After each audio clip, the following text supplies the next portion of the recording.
ये जा रहा है, संसारिक बातें भी बोले जा रहा है। अब देखता है कुछ देर बाद की बछिया जो बंधी हुई थी वो खुल गई। अब ये बछिया को देखे, फिर खुला हुआ गेट देखे, फिर बछिया की तरफ देखे, फिर पीछे देखे कोई है कि नहीं है।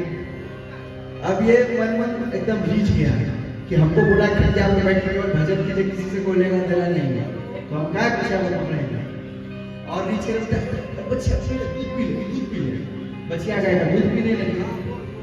तब तक पीछे से आ गया वही फटी जींस वाला देखा कि बछिया दूध पी रही, दौड़े दौड़े गया, बछिया को खींच करके निकाला।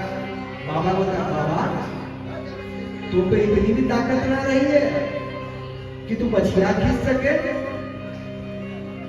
तो बछिया खींच सके, खुद बोले थे कि बाबा कुछ काम नहीं करना, खटिया में पड़े रहो, राम राम राम राम राम राम करते रहना। हम कर रहे हैं राम राम राम राम राम राम राम राम राम राम। तुम देखो अपना गिरा किसके। अरे बाबा, हमारी बात कुछ और थी, तुम समझ कुछ और है। अच्छा सच्ची बताना, ये जो बैठ के बाबा राम राम राम राम राम कर रहे थे, इसका फल लगेगा उनको? इनका मन था फल सामने, राम राम राम राम राम राम राम राम राम राम राम राम मेरा पता न लायक गया, राम राम राम मेरा पता ये नहीं दिया, तो ऐसा फल लगता है। किंतु अगर वही पोते की बात सुनते बाबा सच में अगर भजन में लग गए रहते और राम राम जपे होते तो कल्याण होता कि नहीं होता। किंतु जो बचपन या जवानी में भजन ही नहीं किया तो बुढ़ापे में राम राम थोड़ी निकलेगा। बुढ़ापे में तो फिर जो बचपन या जवानी में लिखा वही निकलेगा। तो भजन करो मस्त जवानी में, बुढ़ापा किसने देखा है। भजन करो मस्त जवानी में, बुढ़ापा किसने देखा।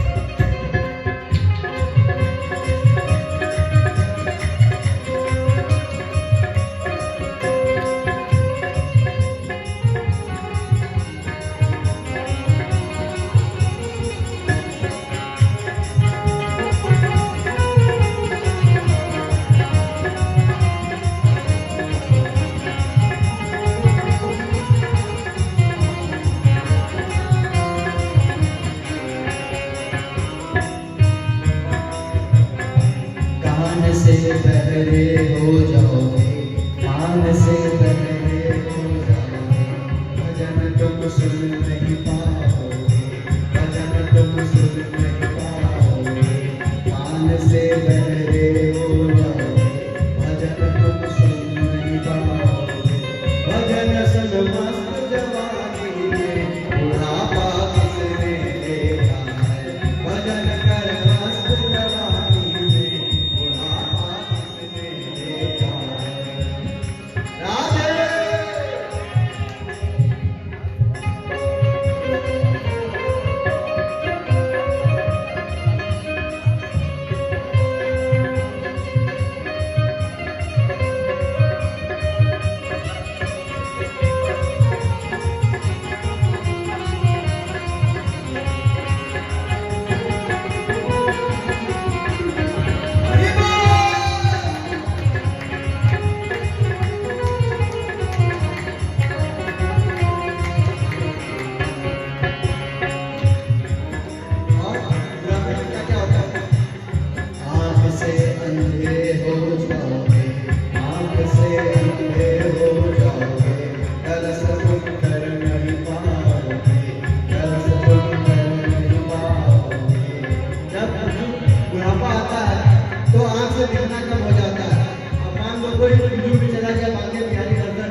ठाकुर जी अंदर विराजमान है, वहां में थोड़ी अंधेरी रहती है, तो अंधेरे में ना कार्य ठाकुर जी दिखेंगे ना हमें भजन हो पाएगा। इसलिए आंख से अंधेरे जाओगे, दर्शन तुम कर नहीं पाओगे। आंख से अंधेरे जाओगे, दर्शन तुम कर नहीं पाओगे। दर्शन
मस्त जवानी में बुढ़ापा किसने देखा है। तो हमने तो ये भी नहीं देखा कि कल हो ना हो, क्या पता आज ही सफर पूरी हो जाए। तो हम लोग क्यों प्रतीक्षा करें कि जब हम बुजुर्ग होंगे तब भजन करेंगे, अभी क्यों नहीं कर सकते हैं।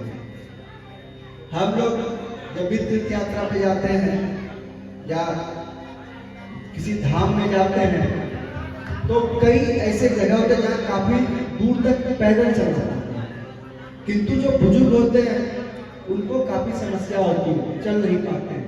काफी ऐसे तीर्थ स्थान होते हैं जहाँ बुजुर्ग होने के कारण वो नहीं जा पाते हैं। धीरे धीरे कान से सुनना कम हो जाता है, आंख से दिखना कम हो जाता है, शरीर शिथिल होने लगता है। इसीलिए हम जितना हो सके जवानी में ही भजन कर ले, जितना हो सके जवानी में ही परिक्रमा लगा ले, जितना हो सके जवानी में ही तीर्थ कर ले।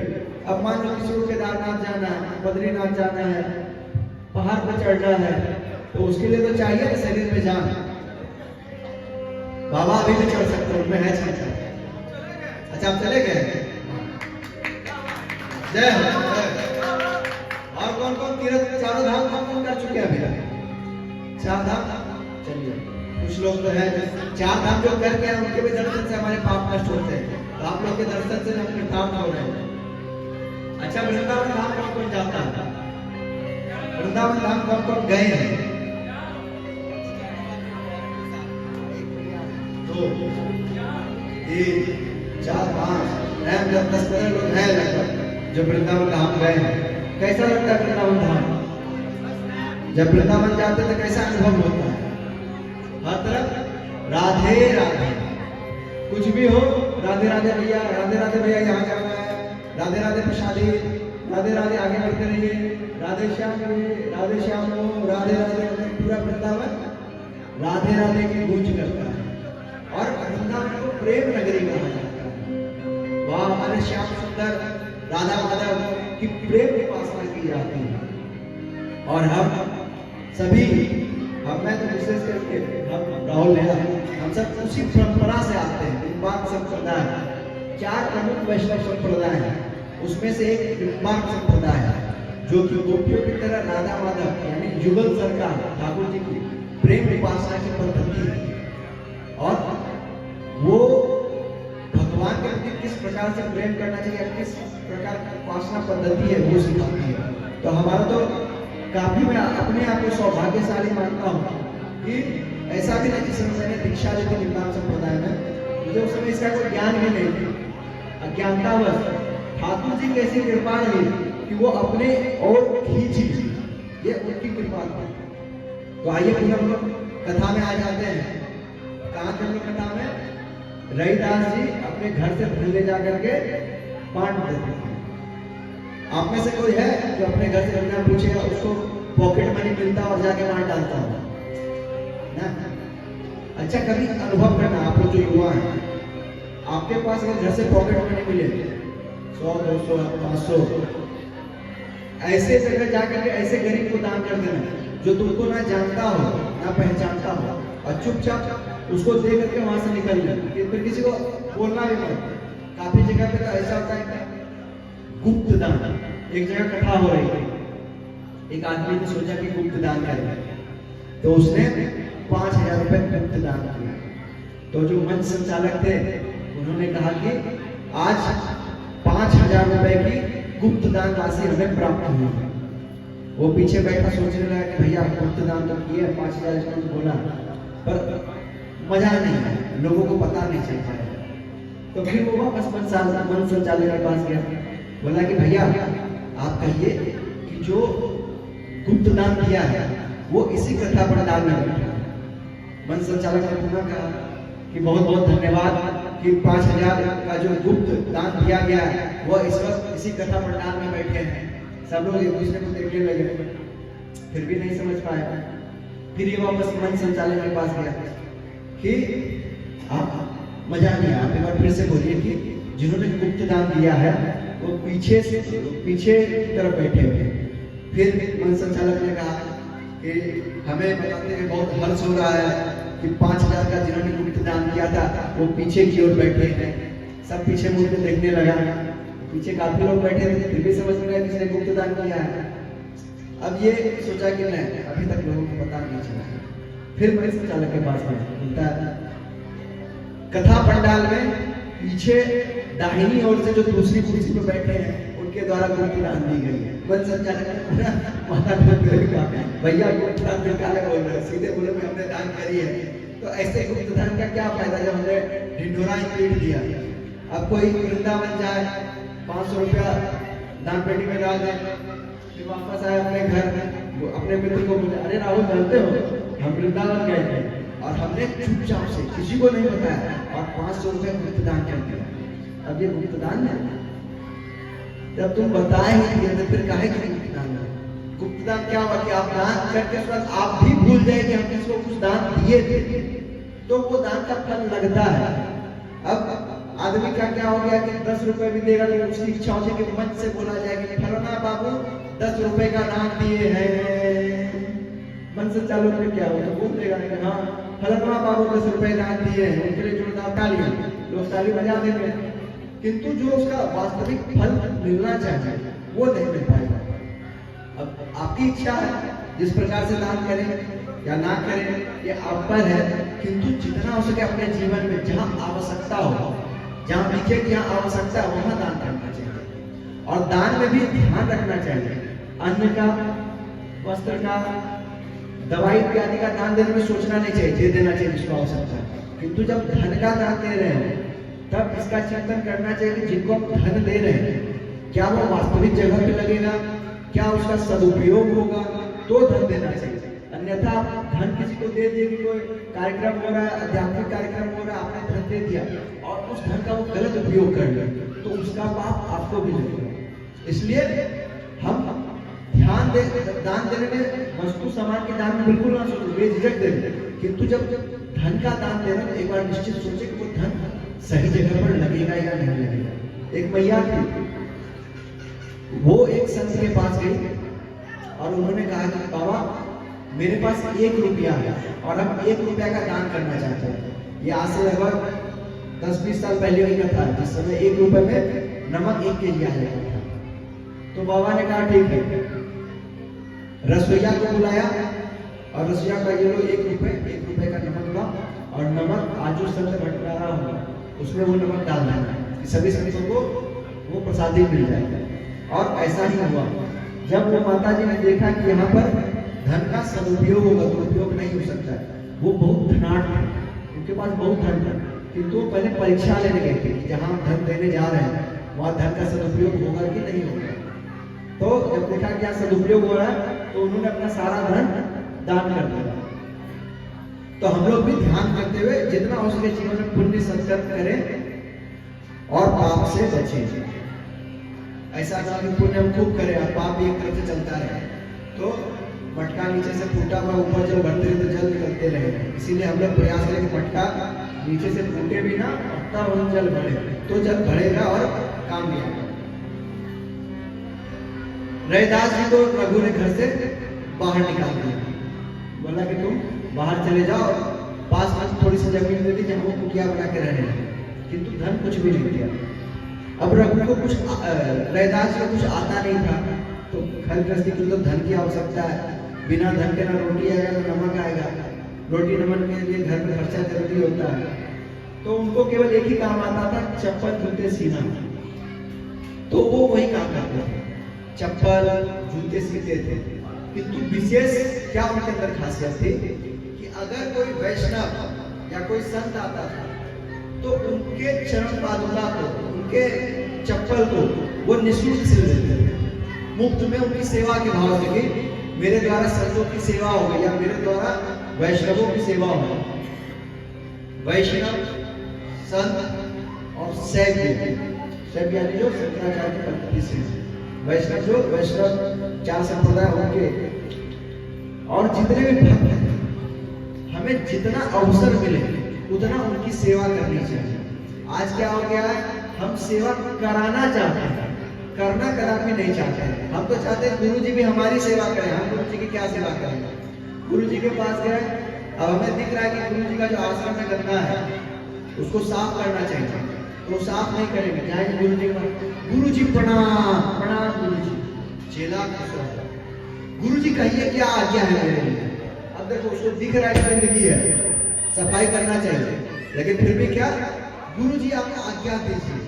और सच्चा शिष्य वही होता है, सच्चा भक्त वही होता है, गुरु को बोलना ना पड़े, बिना बोले वो सेवा में लग जाए और वो कार्य कर दे। और मान लो गुरु जी अगर कह भी दिए कि चला थोड़ा सा हॉल गंदा हो गया, इसको थोड़ा साफ कर देंगे, अच्छा गुरु जी साफ करना पड़ेगा, गुरु जी अभी थोड़ा सा हमको काम है, हम आते थोड़ी देर में फिर सफाई करते हैं, सीता फिर वो दिखेगा नहीं, जब तक वो मैदान साफ कोई और आगे ना कर दे तब तक दिखेगा नहीं।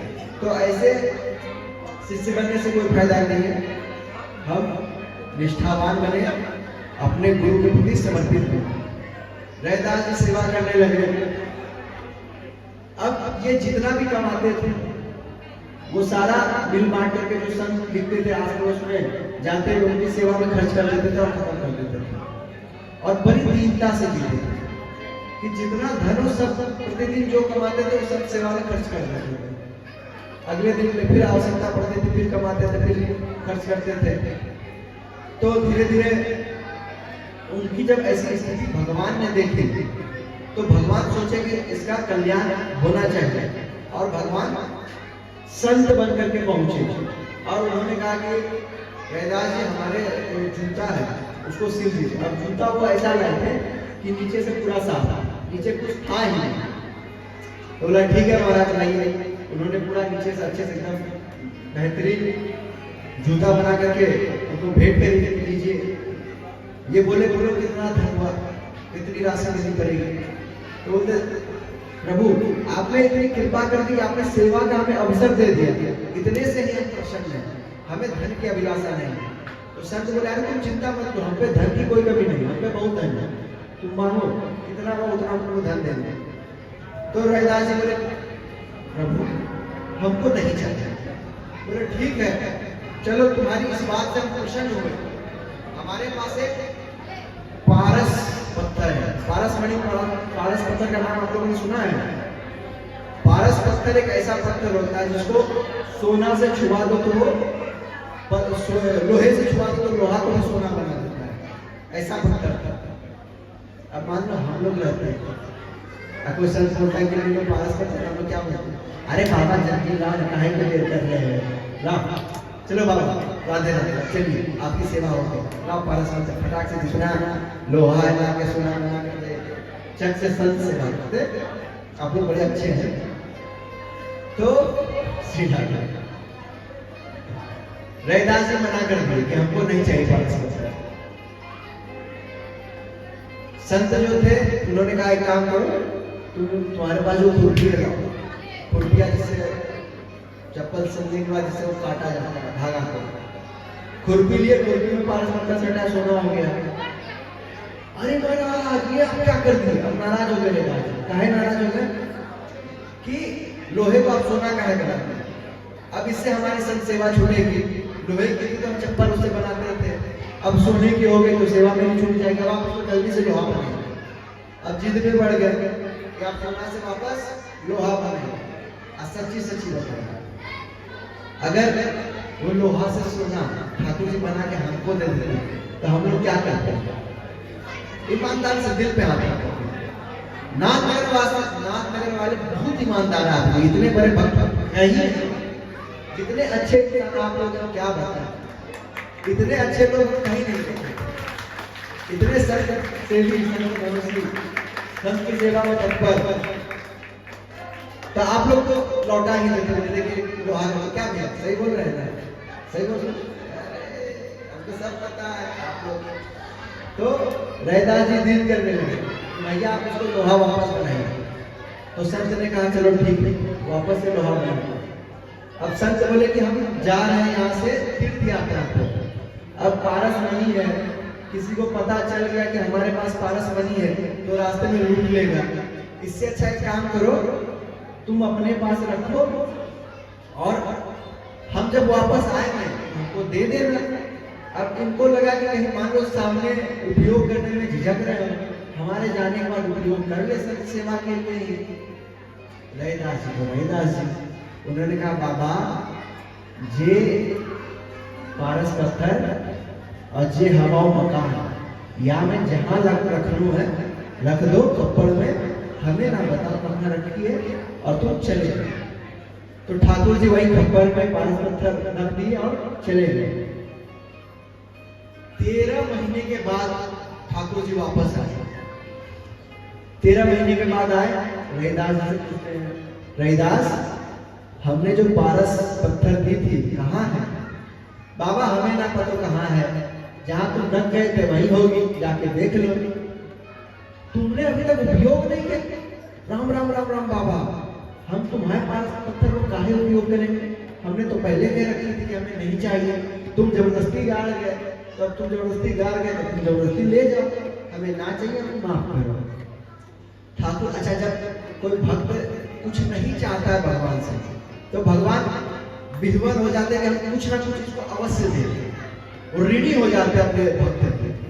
तो भगवान भी ऋणी आपको लगने लगा कि मेरा इतना दृढ़ भक्त है कि कुछ चाहता ही नहीं, अब उसको क्या दे दे। दिन बीतने लगा, कुछ दिन बाद ऐसा चमत्कार हुआ कि सुबह सुबह ठाकुर जी जहां विराजमान थे वहीं पर सोने की मुहरे, रोज 5 सोने की मुहर आने लगी, अपने आप प्रकट होने लगी। बहुत अच्छा आवाज ऐसे बना करके आवाज ऐसे लगी। तो क्या हुआ, सोने की मुहर कैसे रैदास जी देखे तो तुरंत चिमटा से, मतलब जैसे कैसे लोग बिच्छू वगैरह घर में आ जाता है, किसी लकड़ी वगैरह से पकड़ उसको दूर करते हैं, वैसे रैदास जी उस सोने के मोहरे को इस चिमटे से पकड़ के ले जाकर गंगा जी में पधरा दिया। बोले राम राम राम राम राम राम, क्या दिन आ गया है। लोग दुनिया की मोह माया छोड़ के भगवान के शरण में जाता है, यहाँ भगवान ही मोह माया पधरा रहे हैं। राम राम राम राम राम राम राम राम राम राम राम राम, ये क्या हो रहा है। और कई संतों से तो ऐसे भी सुनने में आया कि रैदास जी के मन में तो ऐसा भाव आ गया कि अब लगता है इस ठाकुर जी को गंगा जी में पधराना पड़ेगा, इतना वो हमको माया में फंसा रहे हैं। अब इतनी निष्ठा जब उन्होंने देखी रैदास जी की, तो भगवान अब सोचे कि मैं इसको कुछ ना कुछ देना पड़ेगा। तो भगवान को अक्षर में प्रकट, और संसार में तो हम लोग धन की इच्छा से, धन के लोभ से क्या क्या नहीं करते हैं, और रैदास जी को जहां भगवान स्वयं देने के लिए तैयार है, सोने की मुहरे देने के लिए तैयार है, फिर भी वो नहीं लेते हैं और ठुकरा देते हैं। और हम लोग अपनी जो कुछ पैसे कमा लेते हैं उसके अहंकार में आ जाते हैं। भैया अगर संसार में अहंकार करना या किसी को मानना है तो ठाकुर जी को मानो, और अपना घर में ठाकुर जी को मानो। हमारी दौलत है मुरली वाला, हमारी शोहरत है लाला, हमारी दौलत है मुरली वाला, हमारी शोहरत है लाला, हमारी दौलत है मुरली वाला, हमारी शोहरत है लाला। हमें निगाहें दिखाने वालों, हमें निगाहें दिखाने वालों, हमारी दौलत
अच्छे दिख जाते हैं, पैसे से सब कुछ सुलभ हो जाता है, किंतु जो वास्तविक चीज है, जो हमें केवल भगवान दे सकते हैं, वो हमारी श्वास है।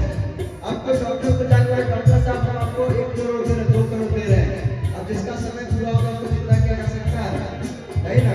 फिर हमें खरीदेगा कोई कैसे, हमें खरीदेगा कोई कैसे, दिखा के दौलत बिछा के पैसे, दिखा के दौलत बिछा के पैसे, हमारे जीने की दुनिया वालों, हमारे जीने की दुनिया वालों, बस एक जरूरत है मुरली वाला, हमारी दौलत है नंदलाला, हमारी शोहरत है मुरली वाला, हमारी दौलत है नंदलाला, हमारी शोहरत है मुरली वाला।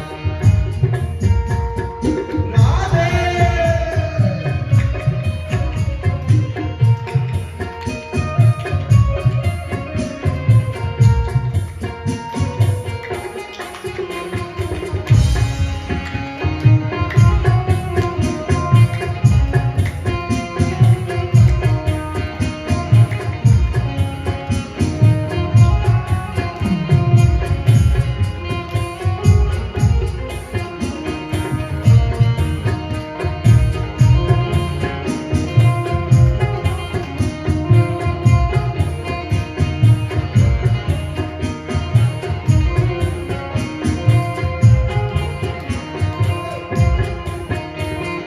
सवालों का हम जवाब क्यों दें, सवालों का हम जवाब क्यों दें, वो बैठा है हम हिसाब क्यों दें, वो बैठा है हम हिसाब क्यों दें, ये है अदालत तो क्या फिक्र है, ये है अदालत तो है फिक्र है, करे वकालत है मुरली वाला, हमारी दौलत है नंदलाला, हमारी शोहरत है मुरली वाला, हमारी दौलत है नंदलाला, हमारी शोहरत है मुरली वाला, हमारी दौलत है मुरली वाला, हमारी शोहरत है नंदलाला, हमारी दौलत है मुरली वाला, हमारी शोहरत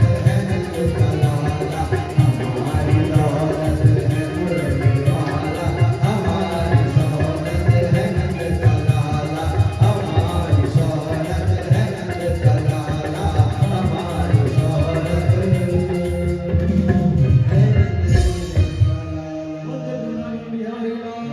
की। आइए एक मिनट सांस में गाते हैं, ठीक है अभी हमारी दौलत,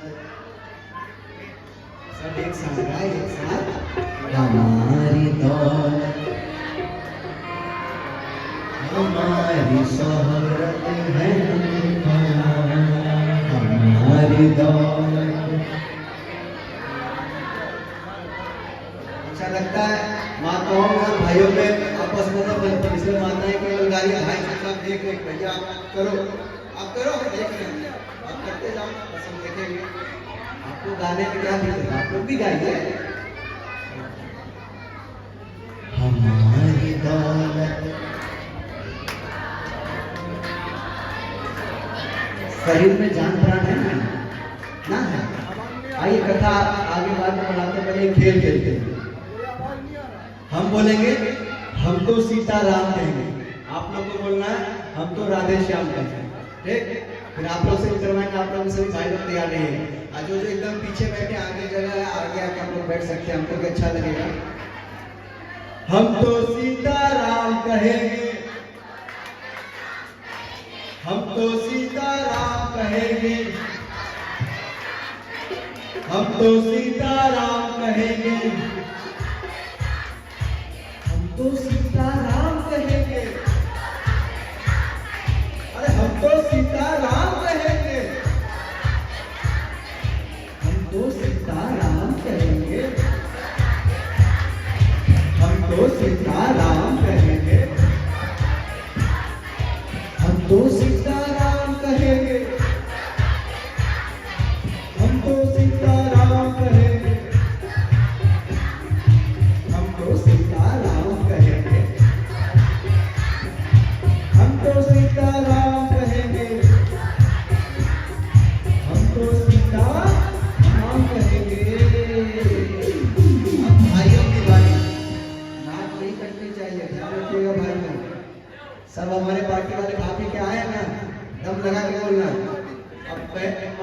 करके सुनेंगे और भाई लोग बोलेंगे। हम तो सीताराम कहेंगे, हम तो सीताराम कहेंगे, हम तो सीताराम कहेंगे,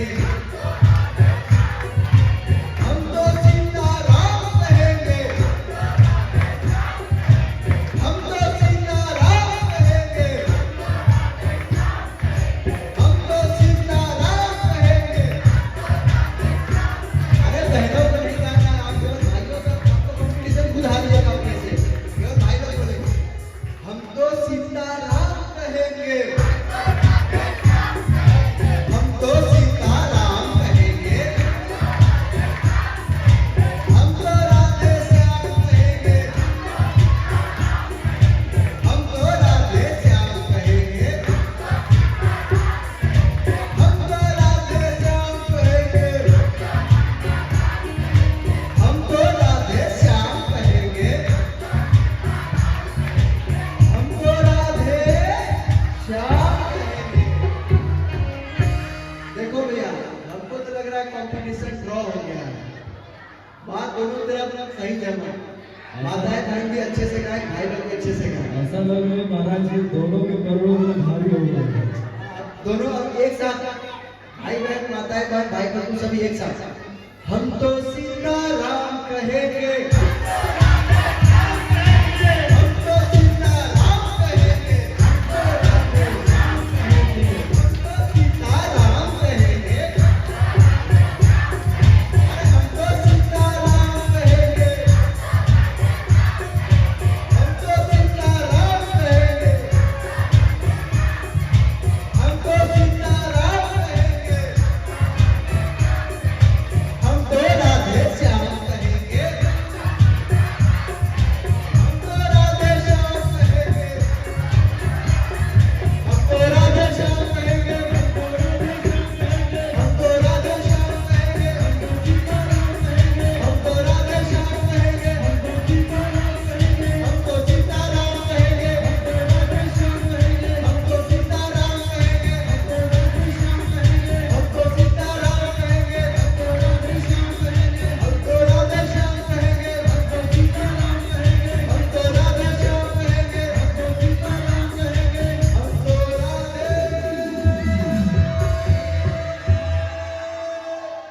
श्याम कहेंगे। आप सब राधे श्याम कहेंगे। बोल वृंदावन बिहारी लाल की, बंसी वाले की, उस्मान दुलारी की, उस्मान के जमाई की, जय जय श्री राम। आनंद आया क्या नहीं आया? यही श्री राम। ऐसे ही अभी आगे और भी हम लोग को आनंद करने को मिलेगा। और सच बताए तो यही सच का आनंद है। संसार में तो आपको खुशियां मिल जाएंगी, किंतु वास्तविक आनंद आपको कथा पंडाल में ही मिलेगा। संसार में आपको खुशी मिलेगी तो दुख भी मिलेगा, किंतु सत्संग में आनंद ही आनंद होता है, क्योंकि हमारे भगवान आनंद सिंधु है। सच्चिदानंद स्वरूपाय विश्वोत्पत्त्यादिहेतवे तापत्रय विनाशाय श्री कृष्णाय वयं नमः। भगवान सच्चिदानंद आनंद स्वरूप है।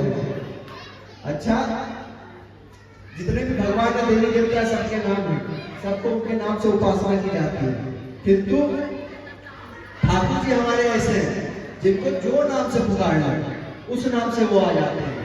हमारे ठाकुर, जब भागवत महापुराण में भगवत स्तुति मंगलाचरण किया गया है तो उसमें भगवान का नाम नहीं बोला गया है। जन्माद्यस्य तोन्मयात् तरतस् चापे सविघ्नस्वराट् तेने ब्रह्महृदाय आदिकवये मुह्यन्ति यत्सूरया तेजो वारिमतां यथा विनिमयो यत्र त्रिसर्गो मृषा धाम्ना स्वेन सदा निरस्तकोकं सत्यं परं धीमहि। भगवान को सत्य कहकर पुकारा गया कि हम सत्य का ध्यान करते हैं।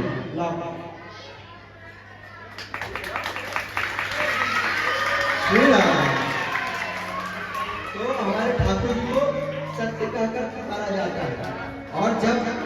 कई ऐसी भी कथाएं आती है जहाँ पे आप भगवान का जैसे नाम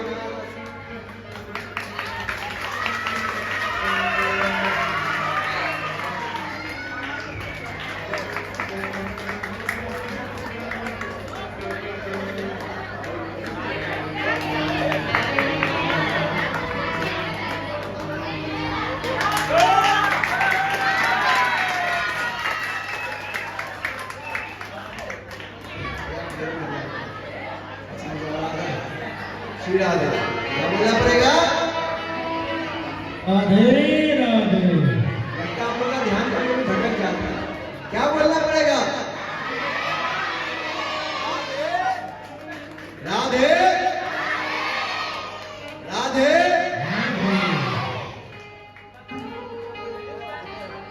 क्या बोलना पड़ेगा? राधे। जरा प्रेम से बोलो, प्रेम से बोलो। राधे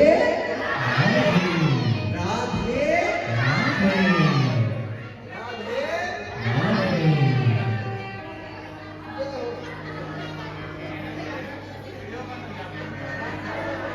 राधे। तो क्या बोलना पड़ेगा? तो हमारे रैदास जी जिनको प्रतिदिन स्वर्ण की मुहर, स्वर्ण के सिक्के प्रकट होते थे और ये गंगा जी में पकड़ा आते थे। ठाकुर जी ने सोचा कि भैया हम चाहते हैं इसको कि धनी बना दें, इसकी ऐसी स्थिति हमसे देखी नहीं जाती है और ये जो है कुछ लेने को तैयार नहीं है। शांति बनाए रखे,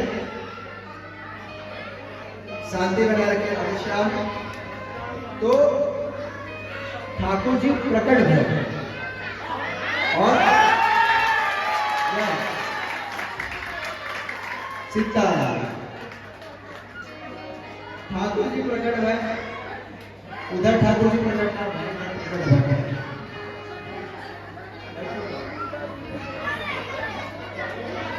क्या बोलना पड़ेगा? राधे जय हो।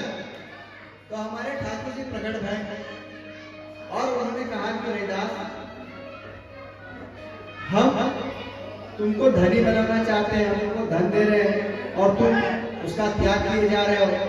तो बोलते हैं प्रभु, लोग माया छोड़ करके भजन मार्ग में आते हैं, हम भजन मार्ग में आप लोग माया में ढकेल रहे हैं। तो बोले रैदास तुम चिंता मत करो, तुमको मेरी माया नहीं सताएगी और ये जो धन तुम्हें प्राप्त हो रहा है प्रतिदिन, इसको संत सेवा में लगाओ और संत निवास रहने के लिए अच्छा घर बनाओ। तो रैदास ने भगवान की आज्ञा स्वीकार करी और संत भवन रहने के लिए बना दिया। संत भवन वही रहने लगे। अच्छा, फिर भी रोज स्वर्ण की मोहरें प्रकट हो रही है, उससे उनका संत सेवा सब चल रहा है। किंतु उन्होंने जो अपना सेवा था, क्या सेवा था उनका? चप्पल सिलने का, जो संतों की वैष्णवों की चप्पल सिलते थे, वो उन्होंने बंद नहीं किया। वो कार्य वो तब भी करते थे।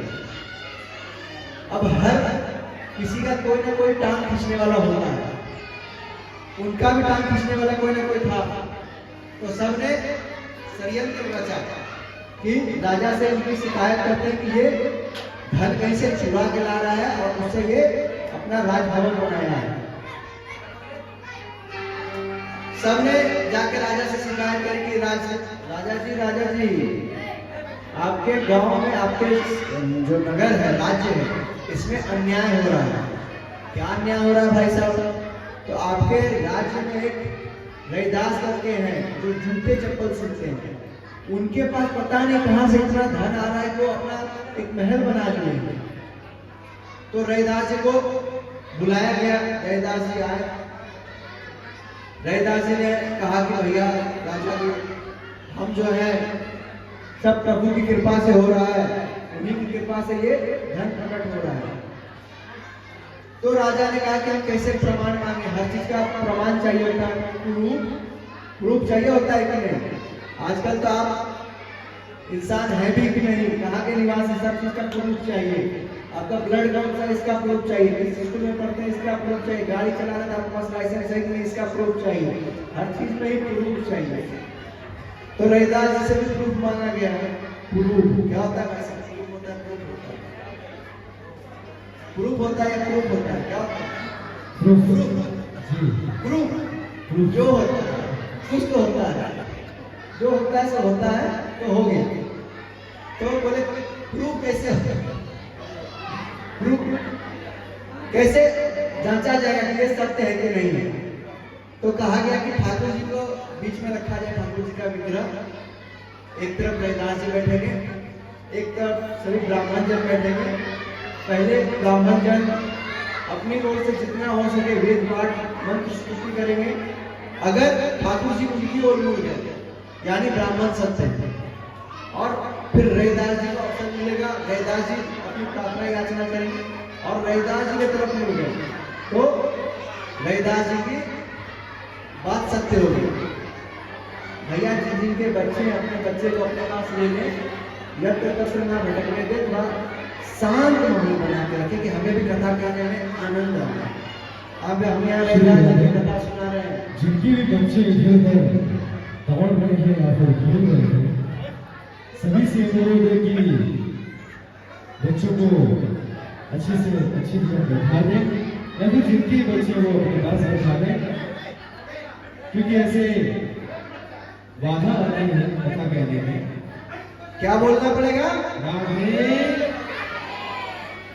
थोड़ी देर में भूल जाते हैं। क्या बोलना पड़ेगा? राधे राधे। तो हम कहाँ थे? सीताराम से आगे आगे बोला। तो जो प्रूफ था उसको प्रूफ करने के लिए प्रारंभ हुआ। जितने भी ब्राह्मण थे उन्होंने वेद पाठ करना प्रारंभ किया। कई मंत्र उन्होंने पढ़े। काफी समय तक मंत्र पढ़ते रहे, किंतु ठाकुर जी ज्यों के त्यों वहीं रहे। जब देखे उनका समय हो गया तो राजा ने कहा कि रैदास जी आपकी बारी।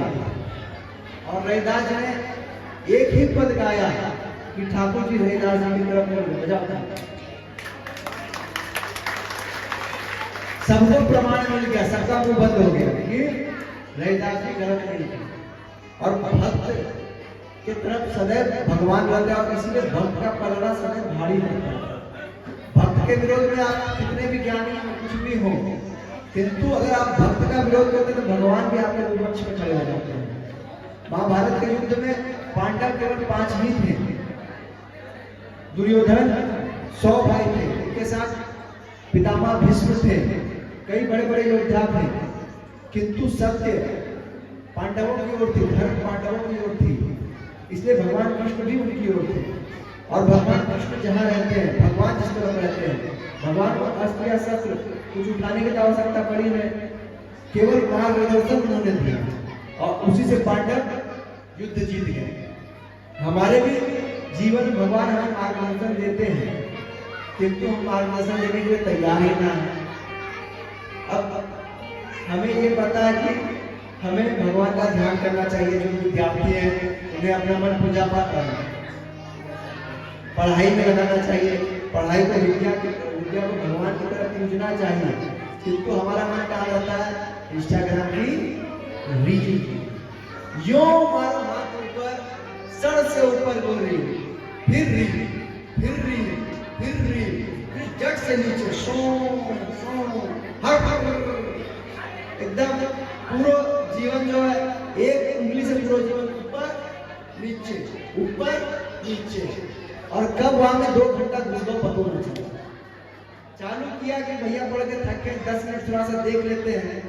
जे 10 मिनट का जे घुसो, 2 घंटा कहाँ घुसो पते न चला। तो अच्छा, विद्यार्थियों को विशेष करके और सभी को अपने मन का निग्रह करना चाहिए। अगर जीवन में सफलता चाहते हैं तो अपने मन का निग्रह करें। हमारा मन हमारे साथ बहुत खेलता है। आप कुछ अच्छा करने का सोचे कि सुबह 5 बजे उठना है या सुबह 4 बजे उठना है। मन रात में आप एकदम पक्का करेगा कि सुबह 5 बजे उठना ही उठना है और अलार्म लगा करके सोएंगे। सुबह 5 बजा, अलार्म बजी, आप उठे, अलार्म बंद किए, फिर सोचे कि भैया इतना सवेरे उठ के क्या करेंगे, अच्छा सो लेते हैं। अब दोबारा जो नींद पूरी सीधे 8 बजे।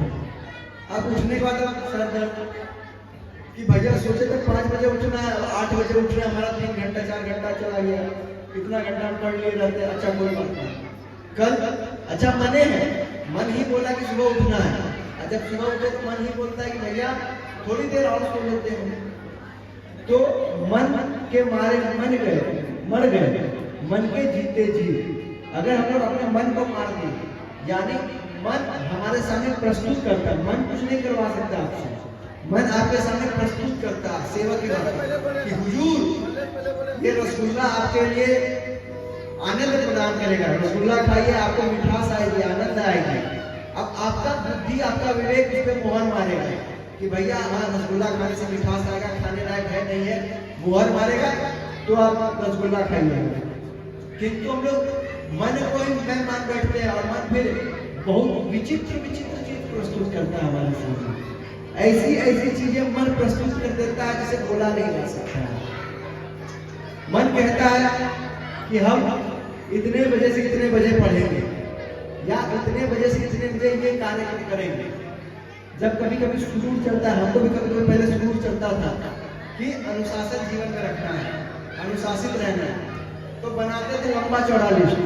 प्रातः इतने बजे उठना है, जागरण, प्रातः स्मरण, संध्या वंदन, फिर अध्ययन, फिर ये फिर वो, सुबह उठे फिर अध्ययन किए, पूजा पाठ किए, जो है आधा आधा करते करते धीरे धीरे मन बोलता है कि आज पहला ही दिन है ना, इतना कर लिए ना, काफी है, अगला दिन आगे और क्या करेंगे। वहीं पर गोविंदाय नमो नमः, और अगला दिन फिर जो पहला दिन हुआ था वो भी मन नहीं करने देता है।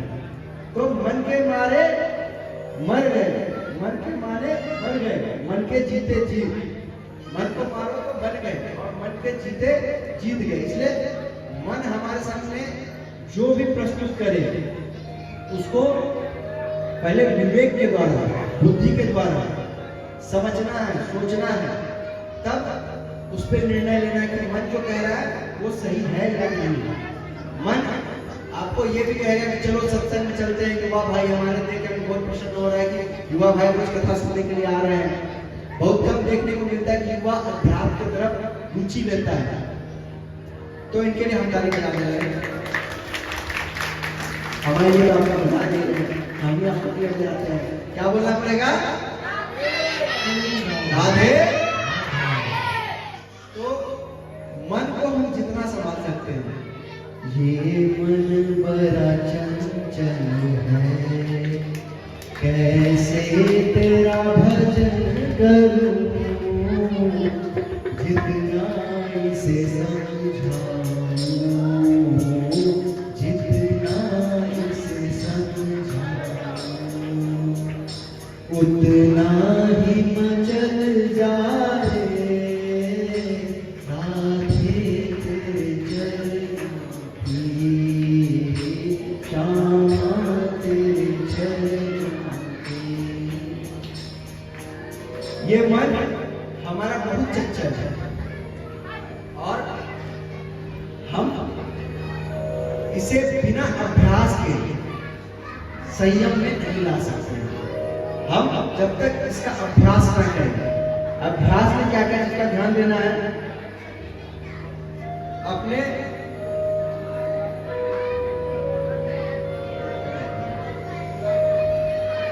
हम क्या करते हैं, मन हमारा इतना चंचल है कि बहुत चीजों में फंसा देता है। और मन की चंचलता क्यों होती है? क्योंकि मन भी हमारी जो इंद्रियां हैं उसी से उपभोग करता है। हमारी मन आंखों को कहता है कि ये खूबसूरत चीज है, इसको देखो, कानों को कहता है ये फिल्मी धुन अच्छा है, इसको सुनो, जिह्वा से कहता है कि इसको गाओ अच्छा लगेगा, ये खा लो ये अच्छा लगेगा। ये इसके द्वारा होता है। किंतु हम अपने विवेक के द्वारा जब नियंत्रण करने लगते हैं कि हमारे नेत्रों से जो हमको देखने योग्य है, जो हमको देखना चाहिए, केवल वही देखें, तब धीरे धीरे मन संयम में आएगा। हमें जो सुनने योग बातें हैं, सुनने योग कथा है, सुनने योग भजन है, केवल वो सुने तो ये नियंत्रण में आएगा। खाने योग जो वस्तु है उसको खाएं। आजकल तो हम लोग इतना क्या क्या खाते हैं भैया, इस जिह्वा के कारण ना जाने आदमी क्या कर रहे हैं, कुछ भी खा लेता है, ना नहाना है ना धोना है, सुबह सुबह चाय बिस्किट स्वाहा, पकौड़ा स्वाहा, बारिश हो रही है अरे थोड़ा चाय पकौड़ा बन जाए, और बहुत कुछ खाते हैं, वहां तक नहीं जाएंगे। आप लोग तो नहीं खाते, आप लोग तो बहुत अच्छे आदमी हैं। तुम खाते हो क्या? चाय, समोसा, सिंघाड़ा, और कौन कौन खाता है? जितना हो सके, जितने भी माताएं बहन हैं, भाई बहनों हैं, प्रयास करें कि बाहर की जितनी भी वस्तुएं हैं वो कम से कम खाएं। क्यों? क्योंकि जैसा खाओ अन्न वैसा हो जाए मन। अब बाहर वाला दुकान से हम लोग खरीद रहे हो, किस भाव से बना रहे हैं? उसको तो भैया आपको बना के बेचना है, पैसा उसके मन में पैसा पैसा चल रहा है, आप खाओगे आपके दिमाग में पैसे पैसे चलेगा कि कहाँ से पैसा हड़प ले, कहाँ से पैसा लपेट ले, बुद्धि खराब हो जाती है। इसीलिए हम हर जगह की हर वस्तु को ना खाएं, सोचे विचारे कि कहाँ खाने योग्य है, कहाँ खाने योग्य नहीं है, क्या खाने योग्य है, क्या खाने योग्य नहीं है, तब जाकर के हमारा उत्थान होगा। तो बंधुओं, रविदास जी तो जीत गए और रविदास जी अपने घर आ गए।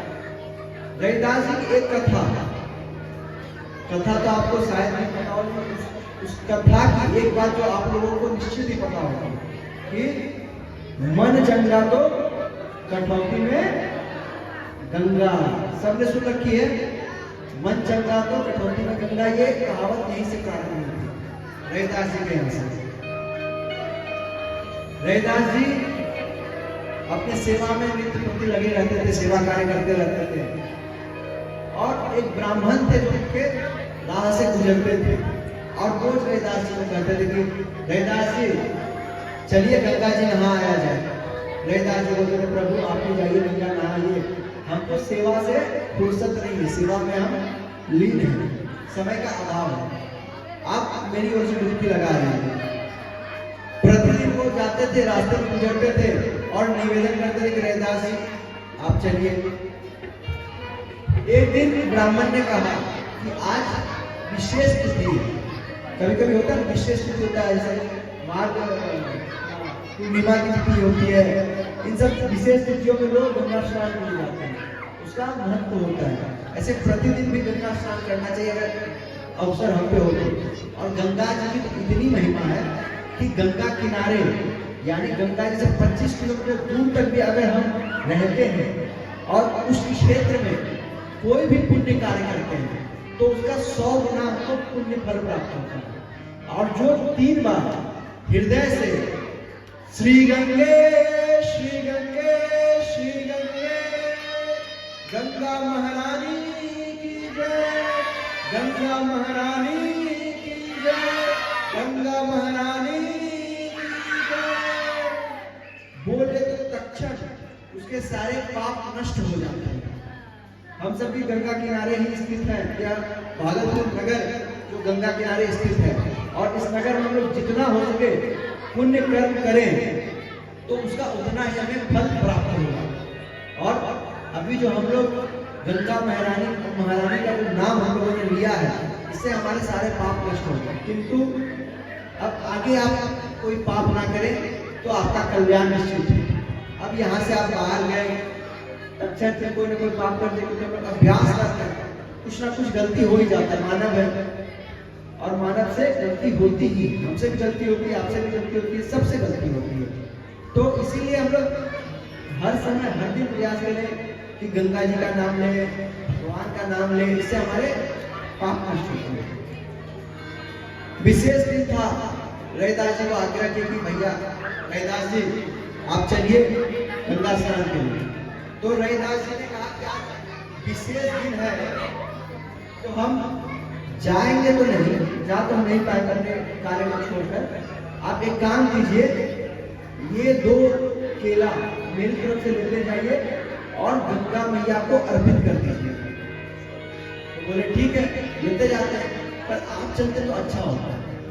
रैदास जी ने कहा कि और अवसर लगेगा तो हम जाएंगे।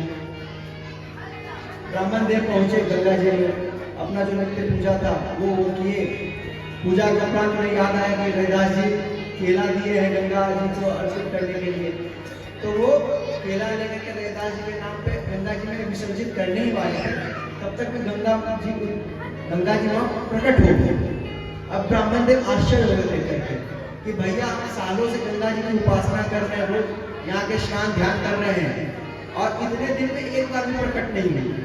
और रैदास जो कि गंगा जी आता भी नहीं है, उसने केवल फल भिजवाया और वो फल स्वीकार करने के लिए गंगा मैया स्वयं उपस्थित हो गई। बड़ा आश्चर्य लगा। गंगा मैया ने कहा कि ये जो फल है वो मुझे दो, जल कर मत करो। तो वो फल गंगा मैया को उन्होंने दे दिया। अब गंगा मैया ने कहा कि उनके हाथ में एक बहुत सुंदर सा, हाथ में जो पड़ते उसको क्या बोलते हैं, माताएं बहन करती हैं, हाथ में क्या बोलते हैं उसको, कंगन, कंगन, कंगन। तो बहुत कीमती मणि जड़ित कंगन था। गंगा मैया ने ब्राह्मण को दी और कहा कि आप जो है रैदास जी को दे दीजिए, ये मेरी तरफ से उनको भेंट। गंगा मैया वहां से चली गई। अब ब्राह्मण देव जब वहां से निकले तो सोचने लगे, रैदास जी सत्य से भी आदमी, उसको तो धन दौलत से कोई लेना देना है नहीं, क्या करेगा बेचारा धन दौलत का, हम ही रख लेते हैं, उसको देंगे। उसको तो पता भी नहीं गंगा मैया प्रकट भई है, अपने पास रख लेते हैं। और वही हुआ, ब्राह्मण देव अपने पास रख लिए। जब जाने लगे रास्ते में रैदास जी से भेंट हुई, तो रैदास जी ने कहा कि भैया हमने जो केला आपको दिया था वो आपने अर्पित कर दी। हाँ हाँ अर्पित कर दी, और कुछ नहीं, बस अर्पित कर दी, और क्या बड़े भगत है जो गंगा मैया प्रकट होकर कंगन देंगी। तो बोलते नहीं, हम इतने बड़े भगत, हम तो तुच्छ प्राणी हैं, हम अधा, हमें कहाँ इतनी सामर्थ्य। और ब्राह्मण देव वहां से चल गए। दोबारा उस रास्ते में आना जाना ही ब्राह्मण देव। अब वो सोचने लगे कि ये कंगन अपने देवी जी को दे दूंगा, देवी जी पहनेंगे, क्या हो जाएगा। ऐसे भी साधारण कंगन पहनती, एक दिन महंगा कंगन पहन लेंगे तो क्या हो जाएगा, कुछ तो होगा नहीं, कुछ लोग वाह करेंगे, बहुत सुंदर, बहुत सुंदर, लोग तारीफ करेंगे। लो सबसे तारीफ क्या बोलना पड़ेगा, क्या बोलना पड़ेगा, राधे राधे। तो ब्राह्मण देव सोचे कि भैया ये कंगन अपने पास रखने से अच्छा है इसको बेच दे, कुछ धन आ जाएगा जिससे घर गृहस्थी चल पड़ेगी अच्छे से। ब्राह्मण देव गए सुनार के पास, दिखाया, सुनार देकर के अचंभित कर दिया, इतना खूबसूरत, इतना अच्छा, जो कि ये तो साक्षात गंगा मैया के द्वारा दिया गया था, साधारण मनुष्य को ऐसा बना ही नहीं सकता। तो उसने देखा, बोला देखो भैया इसकी कीमत तो बहुत ज्यादा है, पर हम दे नहीं पाए, हमारे पास अभी 1000 रुपया है, हम 1000 रुपया दे सकते हैं। और 1000 रुपया यानी आप ये मत समझिए कि अभी के समय का 1000 रुपया, अभी के समय से 1000 रुपया कुछ है ही नहीं। एक बार आदमी होटल चला गया तो उससे ज्यादा खर्च करके आ जाता है। ये आज से 500-600 साल पहले उस समय 1000 रुपये समझ, अभी के समय में लाखों रुपए हुए। तो लाखों रुपए उसने कहा कि मेरे पास 1000 रुपया है, हम दे देंगे। बोले माताएं बहन, हमारी प्यारी मैया हो, ए मैया, एरी मैया, मैया, ए मैया, नेक सो शांति बनाए रखो, कथा विराम को चली, हमें नेक सो कहने दो, घर जाके तो अपनी व्यथा सुनानी ही है, कथा में आया तो कथा सुन, तो अपनी व्यथा को घर में छोड़ के आया करो, कथा में भी आके अगर अपनी व्यथा ही सुनानी तो फिर कथा में आना ही क्यों, आए हैं तो अपनी व्यथा को दूर करे और कथा सुने। तो एक दूसरे को डिस्टर्ब ना करें और हमारी बातों को ध्यान से सुने। क्या बात सही बोलेंगे? क्या बोलना पड़ेगा? राधे। तो ब्राह्मण देव ने 1000 रुपए में वो बेच डाला। उस नगर की एक धनी महिला उस सुनार की दुकान पर आई। क्या बोलते हैं प्रभु लोग? जेवर खरीदने के लिए। तो ब्राह्मण जो सोना बेचता उसको क्या बोलते हैं? जो सोना जाने गहना बेचता उसको क्या बोलते हैं? तो सोनार ने काफी सारे जो जेवरात होते हैं वो दिखाई दी, पर उनको उतना पसंद नहीं आया। तब इसको याद आया कि 1000 रुपए का हमने क्या बोलते हैं? कंगन लिए। और हमें क्या पता भैया, हमें तो ना कंगन से लेना है ना माला से लेना है, हमें तो कुछ है ना। तो उसने कंगन दिखाई और कहा कि ये कंगन बहुत बेशकीमती है, तो कितने में बेचोगे? तो भैया खरीदा कितने में था ये? बेच कितने में रहा है? सीधा डबल। तो धनी थी तो उसके पास पैसे की कोई कमी नहीं थी, उसने खरीद ली। और जब भी कोई नया कोई वस्तु खरीदता है तो दिखाने की बहुत इच्छा होती है कि लोग देखे और तारीफ करें। एक बार एक देवी जी एक सोने की अंगूठी खरीदी। अंगूठी खरीद के जिस दिन अंगूठी पहनी, घूमी अपने क्षेत्र में, किसी का ध्यान ही नहीं गया। अब ध्यान नहीं गया तो अब इन्होंने सोचा कि ध्यान कैसे लाए अंगूठी पे। तो उन्होंने अपने ही घर में आग लगा डाली। तो लोग आए आग बुझाने के लिए, जल लेकर के जल डाले, आग बुझाए। तो देवी जी कहते अरे यहाँ जल डाले, अरे यहाँ जल डाले, अरे यहाँ जल डाले। एक देवी जी की नजर पड़ी कि हाथ में अंगूठी है। तो उन्होंने पूछा अरे नई अंगूठी लग रही है। यही बात पहले पूछ ली होती तो आग लगाए की जरूरत ना पड़ती हमसे। यही दिखाएगा आग लगाने पड़ोगे, हम देख लो भैया अंगूठी अपने पास रखी है। तो ऐसा आप लोग तो यहाँ कोई नहीं, आप लोग तो बड़े संत स्वभावी हैं, एकदम क्या बोल सकते हैं, आप लोग बहुत अच्छे हैं। वो सच में आप लोग का जो भाव है कथा के प्रति देख करके हमारा मन अति प्रसन्न हो गया। पहले दिन हमें असहजता अनुभव हो रही थी कि हम जिनको कथा श्रवण कराने आए वो किस प्रकार के हैं नहीं है, किस प्रकार का होता है सत्संग सुनना पसंद है। क्योंकि आजकल सत्संग में जानते 2 प्रकार होते हैं, एक होता है मनोरंजन, एक होता है आत्मरंजन। लोगों को ज्यादा मनोरंजन पसंद होता है, आत्मरंजन कम। मनोरंजन यानी क्या? हर कथा में 10 मिनट में एक भजन, एक कथा आदि हुई एक भजन दो, एक कथा हुई फिर भजन दो।